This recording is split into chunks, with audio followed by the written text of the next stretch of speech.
On May 20, 1947, the body of 22-year-old Christina Kettlewell was found 150 feet away from her honeymoon cottage, in just 9 inches of water on the banks of a river in Severn Falls, Ontario.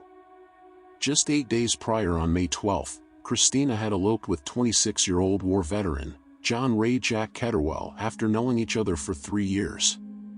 Jack had a friend named Ronald Barrie who was a 28-year-old immigrant from Italy who was a professional ballroom dancer. It was reported that Jack, Christina, and Ronald spent an inordinate amount of time together. Christina's family even thought that Ronald was in love with Christina. Following the elopement, the newlywed Ketterwells spent the next few days at a rented apartment in Toronto. Bizarrely, Ronald joined them for the entirety of their honeymoon, and on May 17, the trio headed to Ronald's remote cottage in Severn Falls, which was only accessible by boat. During that time, it was reported that Christina began to act out of character. She would go into crying fits and at other times, seemed dazed.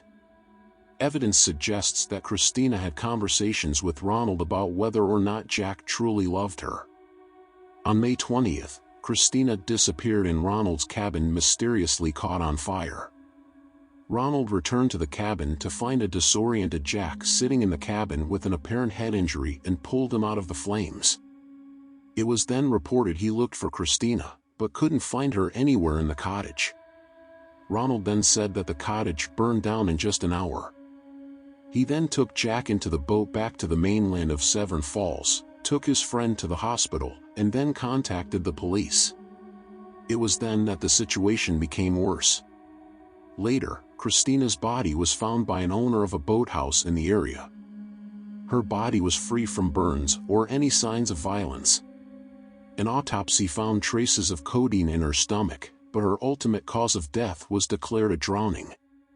Interestingly enough, Major Lawrence Scarterfield, who acted as a first responder to the fire, reported that he saw no signs of Christina's body in the area when he went to go get water to help extinguish the flames from the house just hours earlier. Jack, Ronald, and 20 other people were questioned by police, and despite possible theories, including that Christina committed suicide, this case remains unsolved. If you like my video, please subscribe to my channel. Thank you.